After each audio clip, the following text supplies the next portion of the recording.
rouge flamboyant, écrit par Madomé, illustration de O'Haraud. Z'histoire-là l'a passé dans le temps longtemps, dans le temps où sa toute pied de flamboyante et y donne fleurs jaunes. Une pauvre madame y restait côté un carreau de bois d'un petit guéguine case. Le toit y commençait dégrener, le mur y chapait par bout. Ti madame là, l'était plus que misère. Pour toute bien, toute fortune, elle n'avait une petite fille qui appelait Léonie.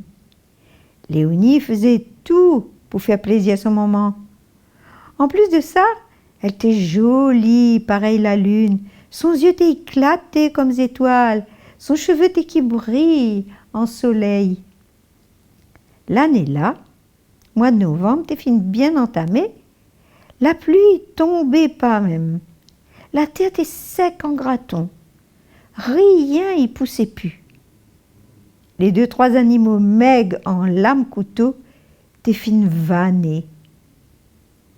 Léonie avec son maman n'avait beau esquin d'azote dans l'habitation. Souvent des fois, n'avait point rien pour mettre dans la marmite. Un jour, pour achever la dèche, une grosse fièvre la batte la maman à terre. Elle était obligée de prendre le lit. Comment il s'est débrouillé là, mon enfant? Que ça ni ça à faire pour sortir dans le malisé.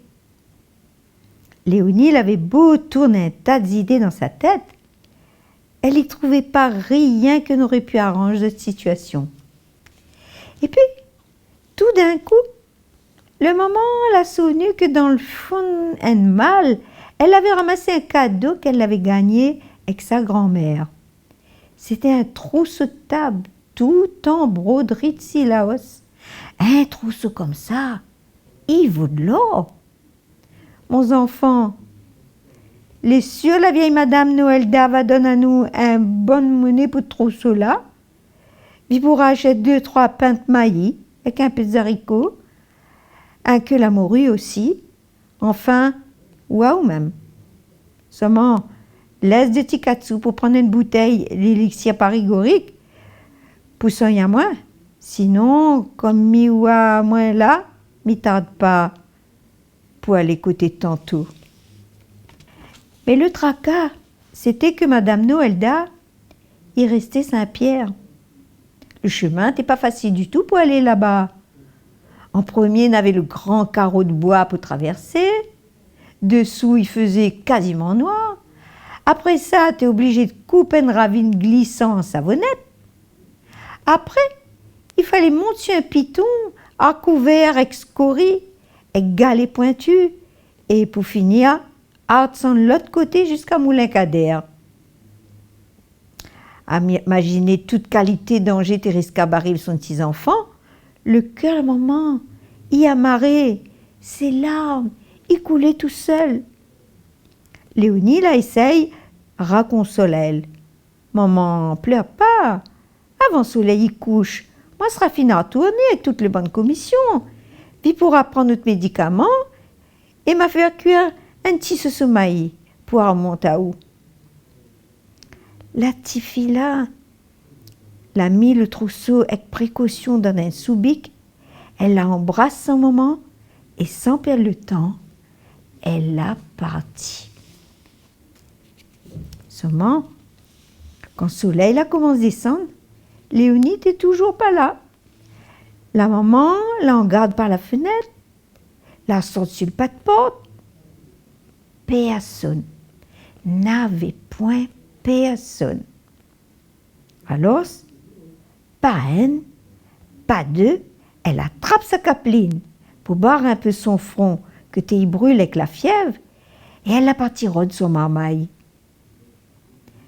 La peur y portait à elle, tellement qu'elle a oublié sa faiblesse, sa maladie.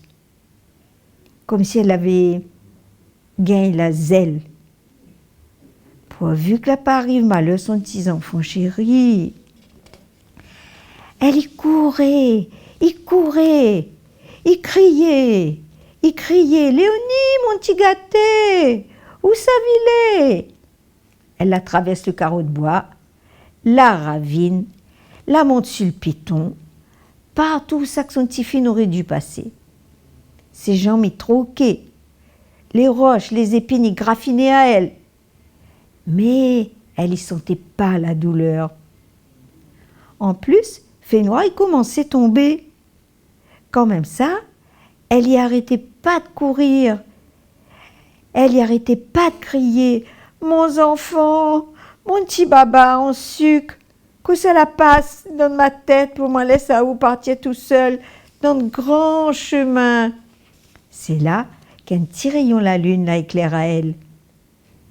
En même temps, en l'air là-bas, sur la tête le piton, elle a entendu un petit voix faible, faible.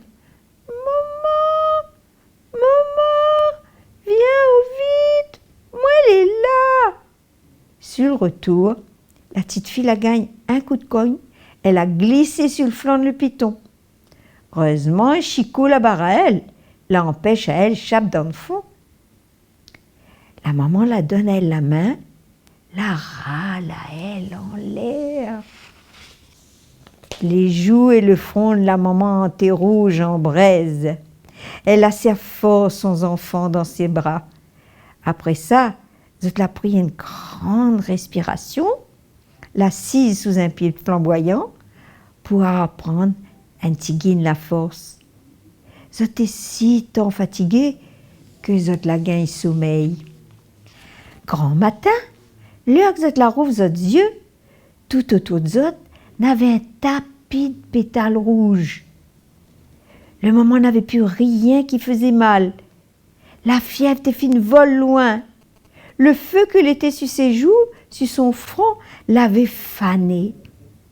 Et que ça, cette la vie par-dessus sa tête, les branches, le flamboyant, l'étaient tout rouge. À partir de ce jour-là, la misère la quitte cette case. Les pieds flamboyants aux alentours la couverts avec fleurs rouges. Pas rien que côté cette case. Fur et à mesure, un après l'autre, dans notre petit pays, tout le peu de pieds de flamboyants la gagne fleurs rouges. Comme là, il peut trouver par-ci, par-là, un de flamboyants jaunes, mais ça l'est rare.